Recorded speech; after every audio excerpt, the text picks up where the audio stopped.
அனைவருக்கும் வணக்கம். Chennai super Kings Calcutta நெட்டிக்கு மோதி பயங்கர விறுவிறுப்பாக சென்றபோது 2 தோல்வி அடைந்த சென்னை அணி நெட்டைக்கு பவுலிங்கில் மெர்சல் ஆயிட்டது. ஏன்னா சென்னை அணி மீண்டு வருவதற்கு கொஞ்சம் தாமதம் பிடிக்குமான்னு தான் நினச்சேன். ஆனால் பரவாயில்லை, இந்த மேட்ச்சில் கொஞ்சம் ரிலேட்டிக்காக பண்ணிட்டாங்க. 137 ரன் அடித்த கல்கட்டாவுக்கு இது பெரிய ஒரு சர்க்கிள் தான். ஏன்னா கல்கட்டா டீம் ரன் அடிக்கிறதுலே விடாது. ரன் வேட்டை மிருகங்கள். அது ரன் வேட்டை எடுக்கும் கலெக்டர்கள் அங்கே இருக்கிறார்கள். அவர்களுக்கே இந்த ரன்னானா சென்னை சூப்பர் கிங்ஸ் இந்த வாய்ப்பை நிச்சயமாக தக்க வைத்துக்கொள்ளும். களத்தில் மெர்சலான சம்பவங்கள் நடக்கி 3 பாலுக்கு நம்ம தலத்தோனி வருவானி யாராவது எதிர்பார்த்தீங்களா? ஆனால் வந்தார் தலத்தோனி, மாஸ் என்ட்ரியோட வந்தார். ரசில் காதை அடைத்தார். காதில் சத்தம் கேட்குவது காதை அடைத்தார். அந்த அளவுக்கு சென்னை கலகலப்பான ஒரு சத்தத்துடன் முழங்கியது. ரசிகர்களின் ஆரவாரங்கள். 3 பாலுக்கு தலதோனியை நேர்ச்சைட்டியா வச்சிருக்கு. அதுதான் தல தரிசனம்னு சொல்கிறீங்களோ? தோனியோட மதிப்பு மரியாதை இன்னும் ரசிகர்களோடு மாறாமல் இருக்கிறதுக்கு அதுக்கு காரணமே முக்கியத்துவம் கொடுத்த தோனி. கிரிக்கெட் வரலாற்றிலே அவர் பெரிய பெரிய சாதனைகளை படைத்த மக்களின் மத்தியில் அது பெரிய புகழாக இன்னைக்கு மாறிக்கொண்டிருக்கிறது. அதனால் சென்ற விளைவு தான் சென்னை சூப்பர் கிங்ஸ் நேற்றை வெற்றி அடைந்த போதும் பெரும் மகிழ்ச்சியோட ரசிகர்கள் திரும்பினர். அப்படி இருந்தது நேற்றைய உள்ள மேட்ச்சு.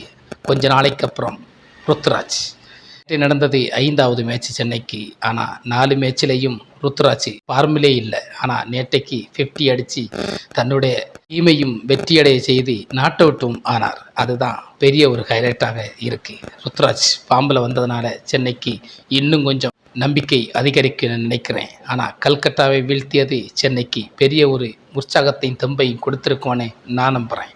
ஆனால் சென்னை டீமை பொறுத்த வரைக்கும் அந்தளவுக்கு விட்டு விடாது. இருந்தாலும் 2 மேட்ச்சு தோத்தது ரொம்ப மோசமான ஒரு தோல்வி சென்னை டீம் சந்தித்தது. ஏன்னா யாருமே ஃபார்மில் இல்லாத அளவுக்கு போன மாதிரி இருந்துச்சு. பவுலிங்கும் நல்ல முறையாக ஈடுபடாமல் போயிட்டது. சடேஜா ஜட்டு அவரை நிச்சயம் இந்த மேட்ச்சில் நமக்கு சொல்லி ஆகணும். இந்த மேட்சை தலை திருப்பினதே அவர் தான். சின்ன தலைன்னு சொல்லலாம். அந்த அளவுக்கு தன்னுடைய பவுலிங்கில் ஒரு ஓவரில் 2 விக்கெட் எடுத்து மேட்சை மொத்தம் அப்படியே மாற்றிட்டார். பவர் பிளேயில் கல்கட்டா டீம் நல்ல ஒரு ஃபார்மில் தான் இருந்துச்சு. அதுக்கப்புறம் சடேஜா எடுத்த 2 விக்கெட்டோட கல்கட்டா டீமுடைய ஃபார்ம் அப்படியே தலைகளாக மாறிட்டார். கல்கட்டா கேப்டன் ஐயர் தொடர்ச்சியாக நின்றார், கடைசி வரை நின்றார். ஆனால் அவரால் எந்த ரன்னும் பெரிய ரன்னையும் ஸ்கோரும் கொடுக்க முடியலை.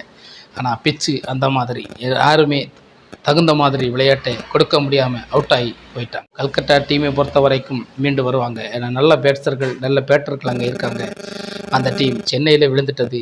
ஆனால் இனி விழாது. சென்னை கல்கட்டாவுக்கு இதுதான் முதல் தோல்வி. சென்னைக்கு இது 3வது வெற்றி, 2 தோல்வியும் இருக்குது. ஆனால் சென்னை அதே 4வது இடத்துல தான் சென்னையும் இருக்கிறது.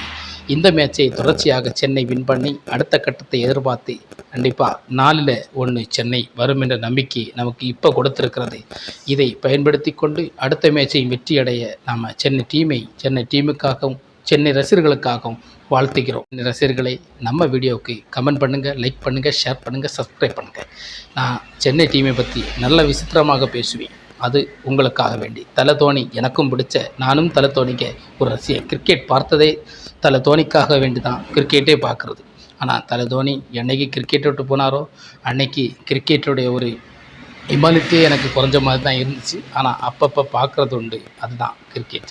இப்போது ஐபிஎல்லை தொடர்ச்சியாக பார்த்துட்ருக்கேன். என்ன எப்படி நடக்கிறதுன்னு எல்லாமே தெரியுது. அதை பற்றி நமக்கு விரிவாக அடுத்த வீடியோவில் சந்திப்போம். வீடியோ உங்களுக்கு பிடிச்சிருந்தா நம்ம சேனலுக்கு சப்ஸ்கிரைப் பண்ணுங்கள். ஓகே, வணக்கம்.